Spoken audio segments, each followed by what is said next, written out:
말씀을 아로새기게 하셔서 이 험한 세상 앞에 우리가 믿음으로 살아갈 때 흔들리지 않고 주님의 영광을 위해서 승리한 삶 일어나기를 원합니다. 산상수훈을 계속 묵상하는데 오늘 이 자리에 나온 뿐만 아니라 오늘 이 영상으로 시청하는 모든 교우들, 또 심지어 영으로 병상의 환우들까지도 주님 붙잡아 주셔서 우리 동성애 식구들이 어느 곳에서 무엇을 하든지 이 예배 시간을 지키게 하시고 은혜 앞에 서게 하옵소서. 전하는 자나 듣는 자가 일치한 마음으로 오직 예수 그리스도 우리 주님만을 바라보는 복된 시간 되기를 원합니다. 감사합니다. 예수님의 이름으로 기도하옵나이다. 아멘. 할렐루야. 우리 앞뒤로 옆으로 좀 돌아보시고 우리 한번 엄지쳐 가시고 열심을 품고 우리 주를 섬깁시다 하고 좀 반갑게 인사를 나누길 바랍니다. 감사합니다. 오늘 제목이 한번 따라합시다. 국률이 여기는 자. 요즘 이 가정의 달을 맞이해서 소위 청소년 문제가 계속해서 여러 가지 매스컴을 타고 또 심지어 이 문제로 인해 가지고 학생들이 참 학교에서 선생을 좀 쉽게 생각하고 또 학부모들이 과거에 우리가 어릴 때 상상하지도 못했던 여러 가지로 참 어려움을 여러 가지 주는, 그래서 학교 문제가 이 사학위 문제가 상당히 어려워진 것들을 보게 됩니다. 그런데 지금도 학교마다 예나 지금이나 늘 우리에게 문제가 되는 것이 왕따. 이 학생들 가운데 왕따를 당한 학생이 있습니다. 좀 지나간 얘기지만 제가 먼저 좀 말씀을 드려야 될 것이 있습니다. 그 선천성 판막증, 일종의 심장병이죠. 이것을 앓고 있는 이 고등학교 1학년 재학 중이던 그 장모라고 하는 학생이 있었습니다. 심장병을 앓기 때문에 이 형제가 신청지도 않고 아무래도 다른 학생들과 어울리지 못하는 굉장히 어려운 자리에 있었습니다.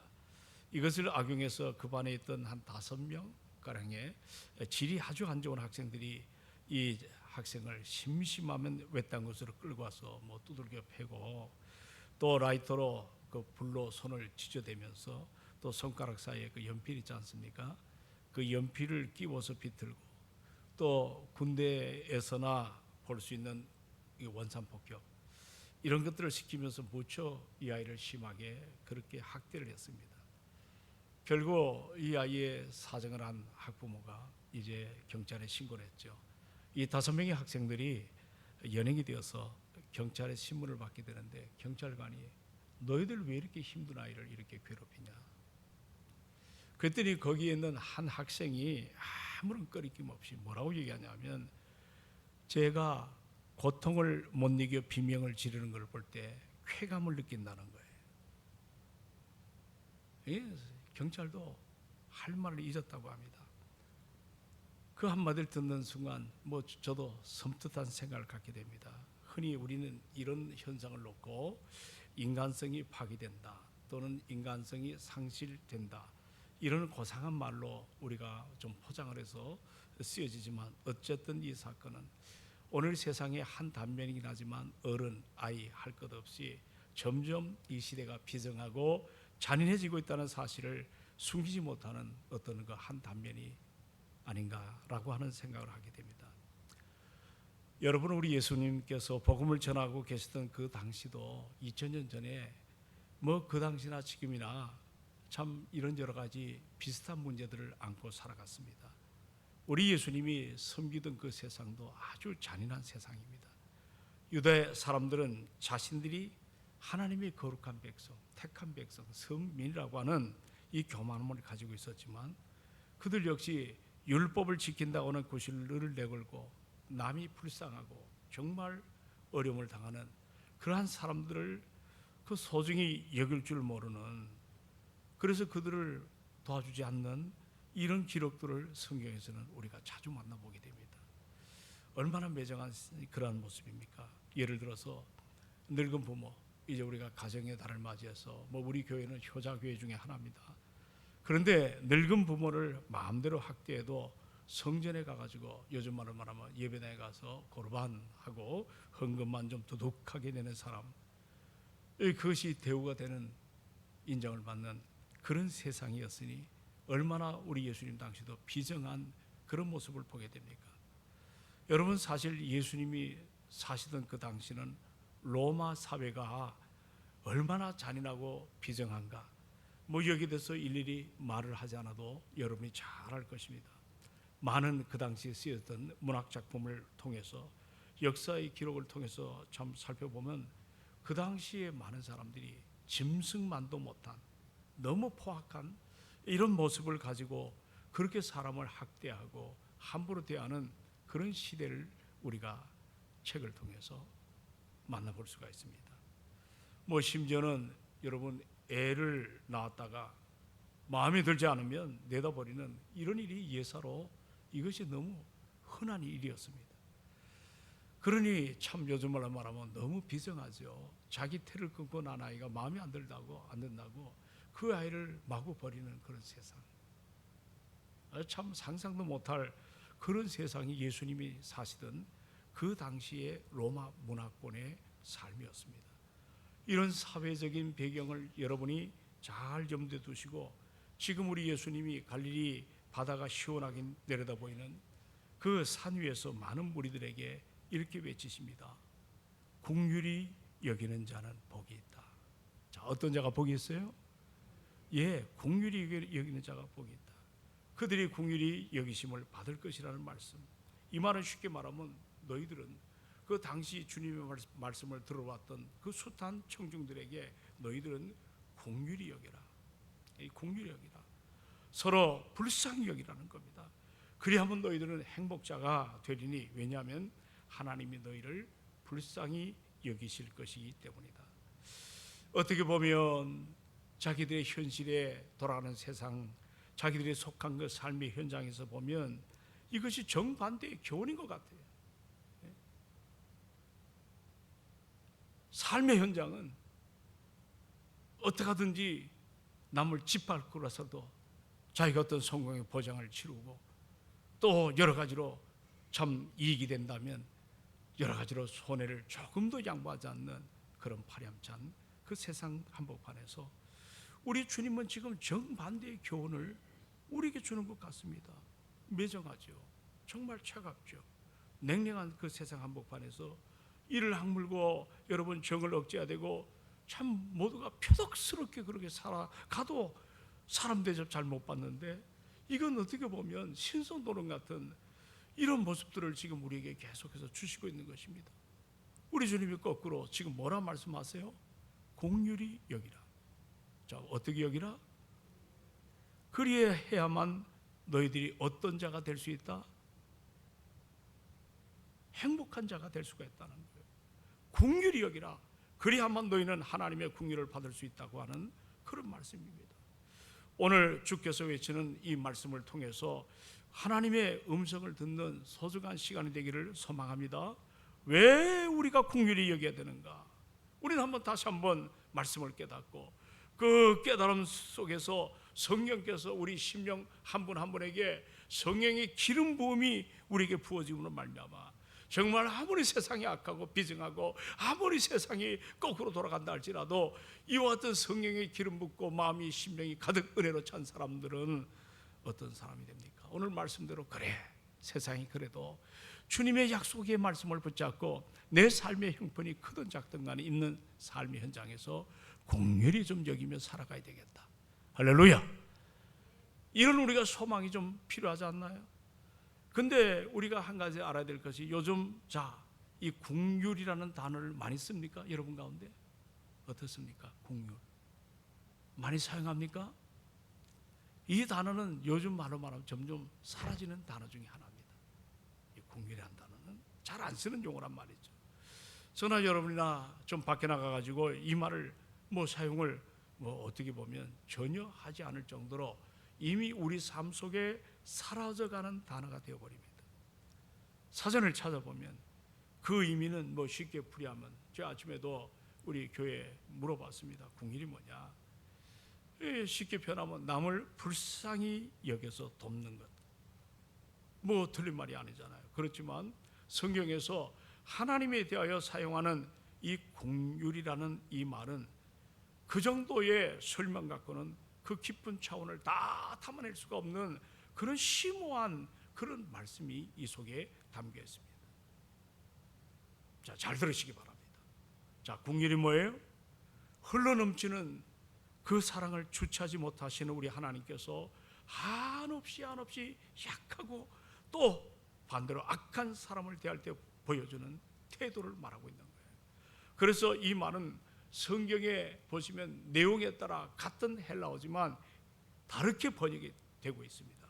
뭐 때로 인자라고도 하고, 때로는 자비, 그리고 때로는 사랑, 때로는 불쌍히 여긴다, 때로는 우리 예수님이 목자 이런 양처럼 방황하는 수많은 사람들을 보시고 민망히 여겼다. 이것도 긍휼의 단어입니다. 민망히 여겼다. 그만큼 긍휼이라고 하는 이 단어는 심오한 단어요, 폭이 굉장히 넓은 단어 중에 하나입니다. 그렇다면 우리 하나님께서 왜 인간을 대하시는 그런 그 사랑의 태도가 이 긍휼이라고 한다면, 자, 여러분, 하나님의 어떤 태도가 과연 긍휼일까? 이것을 우리가 생각할 때 좋은 말을 찾기 위해서 제가 이것저것 책을, 이 설교를 준비하면서 이것저것 책을 한번 뒤져봤습니다.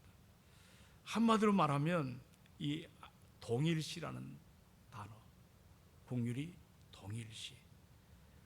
말하자면 어려움에 처한 어떤 형제가 있다고 칩시다. 여러분 곁에 주변에, 자, 누가 있다고요? 어려운 형제가 있다고 칩시다. 그러면 그 형제에 대해서 여러분은 어떤 시각을 갖고 있습니까? 에이, 나는 뭐 한계가 있는데, 그저 동정은 하지만 더 이상 어떤 선을 넘지 못하는 그런 모습은 아닌지, 한번 여러분 내 입장에서 한번 동일시라는 단어를 놓고 이 긍휼을 그렇게 제가 좀 여러분에게 도전을 주고 싶습니다. 그 여러분 주변에 어려움을 당하고 고난을 당하고 스스로 힘으로 일어설 수 없는 그런 여러분 주변에 형제가 있다면, 거기에 그 사람을 나와 동일시한다면, 자, 어떻게 생각할까요? 동일시하는 단어는 다른 게 아닙니다. 그 형제의 입장에서 같이 느끼고, 그렇죠? 같이 어떻게 한다고요? 느끼는 거예요. 그리고 같이 보는 거예요. 같이 말하고 같이 행동하고, 그리고 더 나가서 그를 도와주려고 하는 이런 일련의 모든 태도의 행위를 말해서 우리는 동일시하기라고 그렇게 표현을 할 수가 있거든요. 우리가 심리학이 요즘 뭐 보편화됐죠. 감정이입이라는 단어도 같은 의미로 쓰여지는 좀 고상한 말이긴 하지만 감정이입도 그런 의미입니다. 아무튼 나를 어떤 사람의 입장에 두고 그와 함께 생각하려고 하는 그런 마음 자체를 우리는 동일시라고 말합니다. 여러분 보십시오. 하나님이 나를 보실 때 어떤 마음을 갖고 계실까? 여러분을 볼 때 우리 하나님께서 어떤 마음을 가지고 계실까? 내가 할 수 있으면 너희의 처지에서 생각해 보고 싶다. 네가 느끼는 것, 네가 당하는 것, 네가 행동하는 모든 것을 내가 같이 보면서 너를 이해하고 싶다. 우리 하나님께서 가지고 계신 이런 마음이 오늘 본문을 함께 다루고자 하는 이 긍휼, 따라합시다. 긍휼. 이 긍휼이라고 하는 이 단어에서 우리가 엿볼 수가 있습니다. 요즘 정말 세상 보십시오. 과학이나 기술이나 의술이나 또 모든 방면에서 우리가 과거에 불과 10년, 20년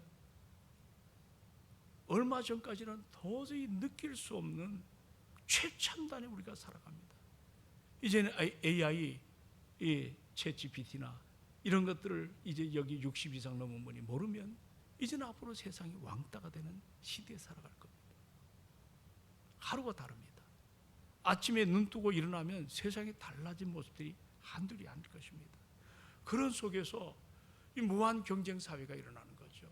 여기서 우리가 살기 위해서는 나에 대한 삶을 집중해도 부족하기 때문에 주변을 돌아볼 시간이 없어요. 그래서 점점 우리가 무관심하게 되는 거죠. 그리고 또 내가 좀 더 남보다 우월한 걸 가지면 상대방을 냉소할 때가 참 많습니다. 이 말은 바꿔 말하면 나라고 하는 이 경관 성벽, 경관진을 우리가 이렇게 쌓고 살아갑니다. 그러나 우리 주님께서는 오늘도 이 시간도 성령께서 말씀하는 거예요.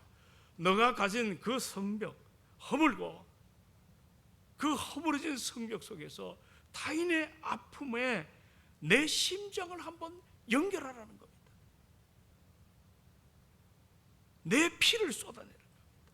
내 희생을 같이 퍼부어주라는 겁니다. 이게 말하는 긍휼이라는 단어입니다. 이 거룩한 공감의 마음, 타인이 울 때 오늘 모르겠어요. 권사님이 끝자락에 너무 가슴이 격해서 우시는데, 타인이 울 때 내가 그 현장에서 눈물을 흘릴 줄 아는 그 뜨거운 심장을 갖고 있을 때 비로소 우리는 주님의 그 성품에 조금이라도 참여할 수 있는 여러분과 제가 긍휼의 사람이 될 수 있다는 것을 믿으시기 바랍니다. 이제 그런 마음이 점점 사라지지 않아요? 제가 태국 갔다 와서 그 얘기했잖아요. 우리 합신교단에 정말 그분 이름 모르는 분이 없습니다. 박윤선 박사 이후로 교단을 법으로 질서를 지키고 잘 세우는, 교회도 제법 사람들이 많이 모이는 교회 중에 하나인데, 외동딸이 저 목사님 마음에 원치 않은 사람과 결혼할 때 그 상심이 얼마나 크겠습니까? 교회에서 한 푼도 도와주지 않았습니다. 태국에 가서 정말 그 남편의 말로 의하면 20년이 넘는 세월 동안에 하루하루를 버틴다는 것이 얼마나 고통인지. 그 장글에 들어가서 그 몇 안 되는 그 집에 어느 분이 땅을 기증을 해서 거기 집을 다 지어놓은 그 현장에 들어갔습니다. 성모님, 기도 제목이 뭔가요? 우울증에 걸리지 않게 해달라. 그 한마디가 어떤 의미인지를 우리는 알았기 때문에 그냥 눈물이 터졌습니다. 우울증이 걸리지 않게 해달라. 오늘 감정이입이라는 단어, 이 교회는 사실 이 긍휼의 마음이 없으면 목회도 힘들고 여러분들도 힘들 거예요. 긍휼의 마음을 우리가 갖고 살아야 되기 때문에. 그러니까 사랑하는 여러분, 같이 울 때 같이 울어주고 우리가 그 속에서 거룩함을 회복할 수 있는 이 회복이 우리에게 필요합니다. 여러분, 고통하는 이웃의 자리에 말과 혀로만 사랑하는 것이 아니고, 여기 보니까 우리 이제 은퇴하신 장로님 가정 조용하게 다니면서 어려운 가정을 돌아보고 병원을 돌아보고 제가 그 이야기를 들었어요. 아, 가슴이 격해져요. 말과 혀로만 사랑하는 것이 아니에요. 현장에 찾아가서, 이번 주도 저 김공신 권사님 누가 찾아갔답니다. 그 먼 상계동 저 안방학동 쪽에 우리와 함께 동행했던, 이게 긍휼의 마음이거든요. 여러분, 이 긍휼이란 단어는 성벽을 말씀했습니다. 내 성벽을 차버리는데, 이 긍휼은 내 감정의 성벽을 뛰어넘어서 구체적인 행동으로 나타내는 사랑을 말합니다. 아멘 합시다. 아멘 합시다. 내 마음에 성벽이 있어요, 없어요? 나만을 살겠다고, 나만은 내가 소중한다고, 그러면서 타인의 아픔을 거들떠보지도 않는 우리가, 그것이 아니라 그 성벽의 울타리를 깨뜨려버리고 감정을 헐어버리고 그것을 받아들이는 그 행동으로 나타내는 사랑. 제가 이것을 준비하면서 자, 뭐가 있을까? 어느 날 한 줄 법사가 예수님께 찾아왔어. 내 이웃이 누굽니까? 우리 예수님이 그 이야기를 듣고 선한 사마리아인의 비유를 말씀하는 거 여러분 잘 알고 있잖아요. 길가에 강도를 만난 유대인이 옷이 벗겨진 채 매를 얼마나 많이 맞았는지 피투성이 돼가지고 거반 죽어가는 그런 유대인을 보게 되었습니다. 스스로는 손가락 하나 움직일 수가 없잖아요. 그냥 여리고 길바닥에 누워서 거친 숨만 몰아쉬는, 이제 얼마 있으면 죽음만을 기다리는 그 비참한 절망의 현장 앞에 이 사마리아 사람이 멈추었었습니다. 거기는 사마리아 사람만이 지나간 게 아니에요. 성경의 비유를 보니까 같은 길을 지나갔던, 요즘 말로 말하면 제사장, 또 레위 사람, 그들은 하나같이 바쁜 길을 총총 보고 그냥 가버렸습니다. 그러나 사마리아 사람은 유대 사람들에게 개체방, 체급, 이게 그렇게 당하고 괄시 무시당하는 그런 존재 아닙니까? 그런데 오늘 이 사마리아 사람은 고통을 받는 이 처지를 삼자의 시선으로 보는 그것이 아니라 자신의 뭐로 여겼어요? 아픔으로. 따라합시다. 내 아픔으로. 자, 내 아픔으로. 그게 신앙이에요. 내 아픔으로 받아들였습니다. 그는 먼저 자신이 탄 짐승에서 기꺼이 내려왔죠. 자신이 가던 길을 멈추었죠. 자신의 어떤 계획이 있을 거 아니에요? 그 계획을 포기하고 자기 부인의 아픔을 감수했죠. 그리고 그 당시에 기름 포도주 값비싼 거거든요. 그 값비싼 기름과 포도주를 꺼내서 그 거반 죽게 된 사람을, 그 더러운 그 얼룩, 그 헝클어진 이런 것들을, 그 피를 닦아내고, 그리고 범벅이 된 먼지를 다 닦아냈습니다. 그리고 그 기름과 포도주를 상처에 붓습니다. 이 국률의 행동이죠. 근데 그 국률의 행동은 거기서 멈춘 것이 아니에요. 그는 의식을 잃은 거예요. 환자를 조심스럽게 자기가 타고 왔던 짐승에 태웠죠. 여러분, 유대 광야는 장난이 아니에요. 40도 50도가 다 돼가는 폭염에 그 광야의 뼛속까지 파고드는 더위 속에 자신은 꽃비를 잡고 이와 같이 거반 죽어가는 그 사람을 태워서 이제 무거운 부축과 이제 여러 가지 길을 갔죠. 주막을 찾았죠. 온몸으로 사랑의 수고를 다 한 거 아니에요. 마침내 주막에 이르렀을 때도 그는 하루 환자 곁을 지켰어요. 밤이 새도록 그의 신음소리를 듣고 간호했습니다. 피 한 방울 섞이지 않았습니다. 여러분 한번 가만히 생각해보세요. 주일날 수백 명의 성도가 들어오는데 낯선 사람, 처음 본 사람, 익숙하지 않은 사람, 여러분 그분들을 교회가 함께 먼저 믿은 사람들이 달려가서 그들을 사랑하고 그들을 대접하고 그들에게 복음을 전하는, 이게 공률이 있는 교회임을 알아야 될 줄로 믿습니다. 우린 그거 아니에요. 제가 고등학교 다닐 때 영어 선생이 이대근 영업이하고 친구입니다. 자주 얘기합니다. 끼리끼리가 영어로 뭐냐? 그 생뚱한 얘기를 하더라고요. 지금도 이게 코리안 랭귀지인데 You love you. 끼리끼리 You love you. 지들끼리 사랑하는 거. 그게 끼리끼리다. 너희가 앞으로 인생을 살아갈 때, 학교를 졸업하고 상급 학교를 지나갈 때 좀 더 너희들이 이 자리에서 머물지 말고 큰 대인이 되라. 베풀어 줄 줄 알고 도와줄 줄 알고. 제가 교회 목사가 되었습니다. 참 중요한 게 뭘까? 교회에 그냥 어렵게 새로운 사람이 저기를 들어올 때 얼마나 힘들겠어. 그럴 때 우리는 참 중직자들이 시선을 거기다가 잘 포커스를 맞춰서 그를 식사도 같이 대접하고 교회도 같이 소개하고 또 시간이 나면 엎드려 기도하고, 정말 그런 아름다움이, 이게 국률이 있는 교회임을 믿으시기 바랍니다. 아멘이 별로 없는데 여생아 설교를 맞춰버릴까요? 여러분, 이렇게 바꿔지지 않으면 동성교회 미래가 없습니다. 주님이 뜻이 계셔서 우리 교회 보내주신 성도입니다.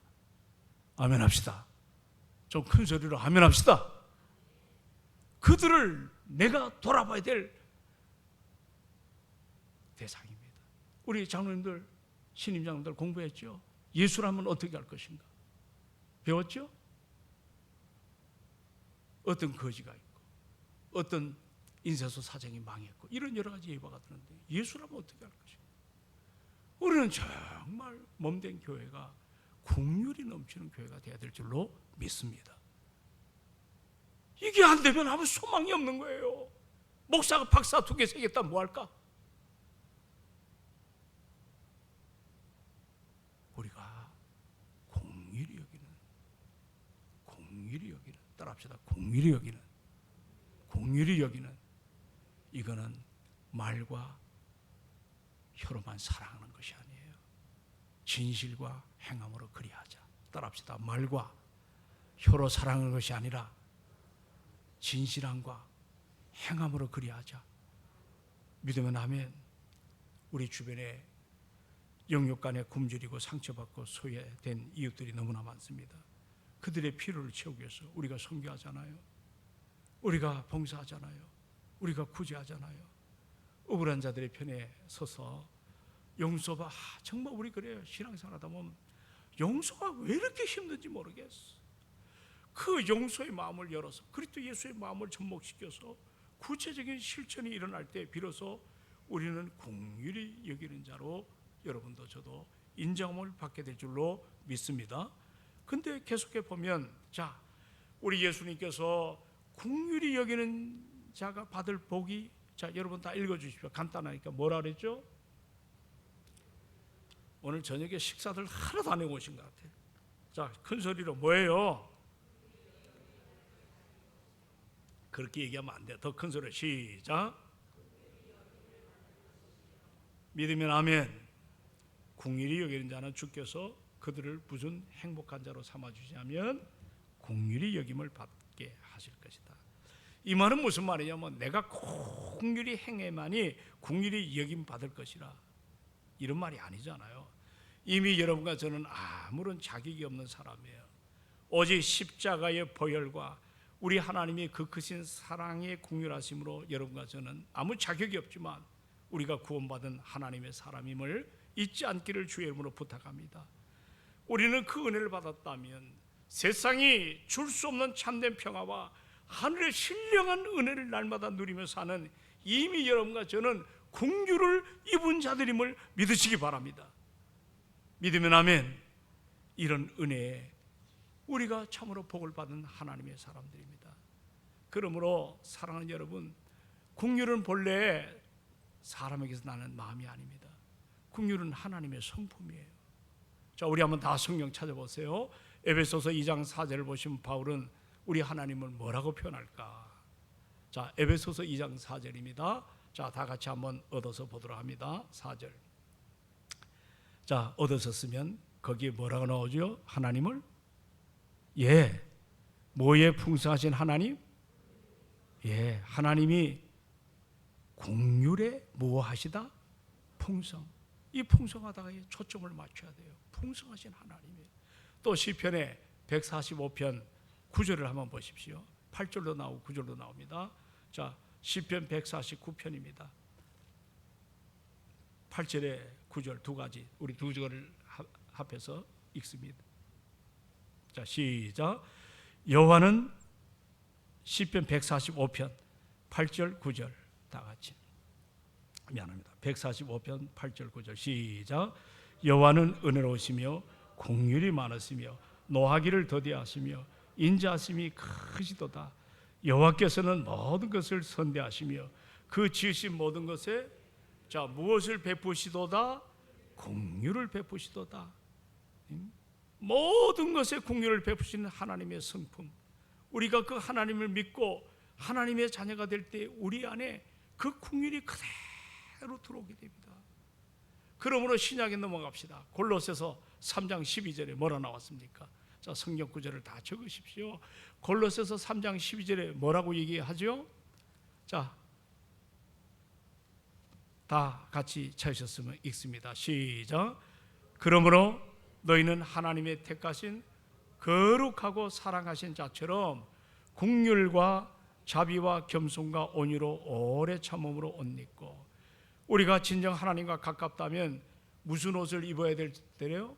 긍휼의 옷을 입어야 됩니다. 그렇다면 이제 우리가 어떤 모습으로 살아 이 땅을 정말 변화시키고 하나님 나라로 아름다운 그런 새로운 시대를 엮어갈 수 있는, 이루어갈 수가 있는가? 가장 여러분들 오늘 여러분이 알아야 됩니다. 내가 가장 자기다울 때, 따라합시다. 내가 가장 자기다울 때, 그때가 여러분이 이 땅에서 가장 아름다운 거예요. 여러분 가장 내가 자기다울 때가 뭘까? 나다울 때가 뭘까? 한번 좀 써보십시오. 여러분 내가 나다울 때가 뭘까? 자, 제가 예언을 하나 들어보겠습니다. 비행기가 활주로에 있을 때보다도 하늘을 날 때 가장 아름답습니다. 그렇죠? 그렇죠? 여러분이 가장 아름다울 때가 어느 때예요? 너무 어려운가요? 그럼 하나 더 설명을 하죠.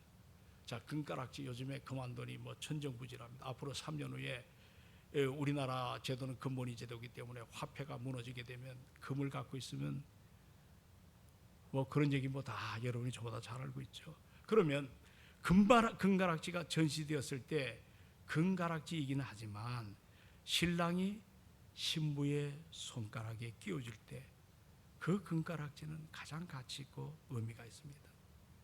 마찬가지로 우리 믿음의 사람은 하나님의 목적대로 그 목적을 이루어 가시는 하나님의 뜻 가운데 내가 살아갈 때가 가장 아름다운 거예요. 얼굴이 예뻐서가 아니에요.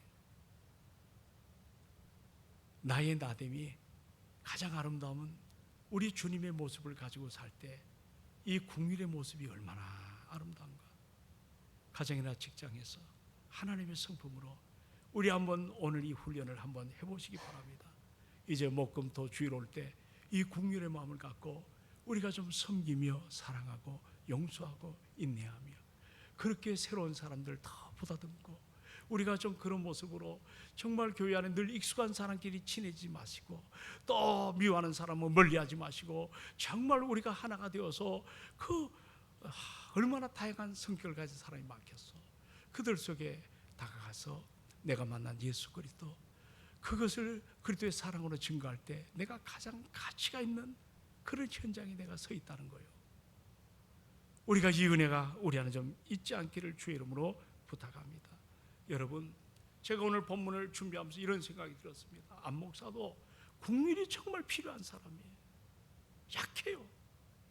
저만 소리도 민감해요. 우리 다 다르지 않잖아요. 우리는 모두가 국률이 필요한 사람. 제가 오늘 설교 끝자락에 이걸 생각해 봤어요. 누구나 우리는 자기 자신을 가장 소중하게 생각합니다. 저도 예배가 아닙니다. 제 몸, 또 제가 목사로서 한 생을 살아올 때 저에게 어떤 나름 자존심이 있지 않겠어요? 명예가 있지 않겠어요? 여러분, 가족도 중요하고 사실 저에게도 물질이 너무 중요합니다. 다 이게 예배가 아닙니다. 그런데 내가 나를 너무 중요하다 그렇게 여기다 보니까 어떻습니까? 나도 모르는 사이에 상대방에게 상처를 주게 됩니다. 자기 것만 챙기고 자기 주장만 최고로 생각하고 그렇게 헤쳐나갈 때 온통 우리는 상처투성이가 돼요. 고슴도치가 돼버려요. 상대를 찌르고 나도 고통 속에 살고 겉은 멀쩡해 보이지만 교회 나와서도 참된 자유가 없는 거예요. 그리스도의 성품 속에 진리 앞에 내가 살고 있다는 그 기쁨이 없는 거예요. 섬김의 즐거움이 사라져버렸어요. 교회의 본질을 다 잃어버렸어요. 사랑하는 여러분, 안 목사도 여러분도 다 상처가 있잖아요. 오죽했으면 우리 예수님은 옛날에 어느 교수가 그런 얘기를 했습니다. 우리 예수님을 상처 입은 치유자라고 표현합니다. 예수님의 상처를 한번 보세요. 예수님이 못이 꿰뚫고 지나간 발목의 상처. 요즘 문제 파상편에서 무섭잖아요. 못에 뚫린 손가락의 상처, 면류관으로 찔러버린 이마의 상처,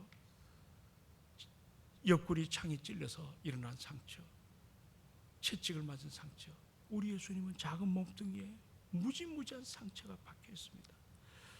그러나 예수님의 상처 가운데 숨겨진 상처가 있습니다. 뭔지 아십니까? 예수님의 상처 가운데 숨겨진 상처. 그거는 제자 중에 3년 동안 모든 걸 다 바치겠다고 그게 따라다니던 가룟 유다, 그 가룟 유다의 키스로 팔려가는 마음의 상처입니다. 처음에는 간도 빼주고 다 할 것 같은데 나중에는 예수님에게 가장 큰 상처는 마음의 상처, 키스했던 그 제자, 이것이 큰 상처가 아니겠습니까? 숨겨진 마음의 상처 누구나 다 있잖아요. 이게 조지 스위팅의 예화에 나오는 자료인데요, 3살 난 딸아이를 데리고 한 아버지가 지하철을 탔어요. 아이가 너무너무 심하게 울어대니까 주변에 있는 사람들이 아버지를 막 비난합니다. 아버지가 어쩔 줄 몰라요. 달래도 업어봐도 뭐해도 아랑곳하지 않아요. 그럴 때 그 지하철에 탄 사람들에게 이야기합니다. 여러분 죄송합니다. 3일 전에 우리 집사람이 암으로 투병하다 세상을 떠났습니다. 저는 이 아이를 외가댁으로 데려가는 길인데 이놈이 글쎄 떨어지지 않겠다고 이렇게 우는데 막을 길이 없습니다. 심려를 끼쳐드려서 죄송합니다. 지하철 안에 있던 사람들, 어떤 사람도 더 이상 이 아버지를 탓하지 않았습니다. 우리 가운데 상처가 없는 사람 없습니다. 얼굴로는 웃지만 마음으로는 울고 있는 사람이 얼마나 많은지 모릅니다. 피부는 깨끗하지만 마음의 피부는 멍들고 찢긴 사람들이 많습니다. 울고 싶어도 울지 못하는 괴로움에 떨어야 되는 사람들이 많습니다. 그렇기 때문에 오늘 성경은 서로 따라합시다. 서로 긍휼히 여기라. 자, 한번 앞뒤로 옆으로 한번 인사합시다. 긍휼히 여기며 살아갑시다 하고, 좀 그냥 건성으로 말하지 말고 긍휼히 여기며 살아갑시다. 중심으로 긍휼히 여기며, 부부도 마찬가지입니다. 긍휼히 여기며 살아가야 됩니다. 상처는 사람의 아름다운 본성을 가리는데 긍휼은 마음의 상처를 감싸주고 보듬어주는 전혀 다른 모습으로 우리에게 다가옵니다. 이제 말씀을 정리합니다. 사랑하는 여러분, 성령의 인도하심을 따라 우리 모두가 오늘 산상수훈, 제가 올라가 봤어요. 앞에는 바닷가가 호수죠. 갈릴리 호수. 그 낮은 그런 하나의 동산에서 수많은 사람들이 예수님이 앉아서 말씀을 가르칠 때 이 산상에 팔고, 그들은 생전 들어보지 못했습니다. 마음이 가난한 사람이 복이 있습니다. 저들이 가난에 상처가 있는 사람인데 애통하는 자가 복이 있습니다. 온유한 자가 복이 있습니다. 의에 줄이고 목마른 자가 복이 있습니다. 그리고 오늘 긍휼히 여기는 자가 복이 있습니다. 전혀 세상 방법과 다른 모습으로 우리에게 비춰지는 이 말씀을 이 밤에 여러분도 저도 어떻게 대하시기를 원하십니까? 오늘 나를 구원하신 그 퍼펙트한 십자가의 완전한 사랑에 우리가 은혜를 입은 사람들입니다. 그러므로 부족하지만 훈련합시다. 조금씩. 그래서 교회 안에 정말 우리가 긍휼에 대한 아름다움으로 서로 섬기십시다. 그러면 동성교회 부흥이 일어날 줄로 확신합니다. 많은 분들이 교회 오고 싶습니다. 그리고 보고 싶습니다. 예수님을 만나보고 싶습니다. 이런 아름다움이 우리 안에 가득 일어나기를 소망합니다. 할렐루야. 우리 찬양 평안을 내게 주노라 찬양 한 장하고 우리 기도하는 시간을 갖습니다. 평안을, 이 찬양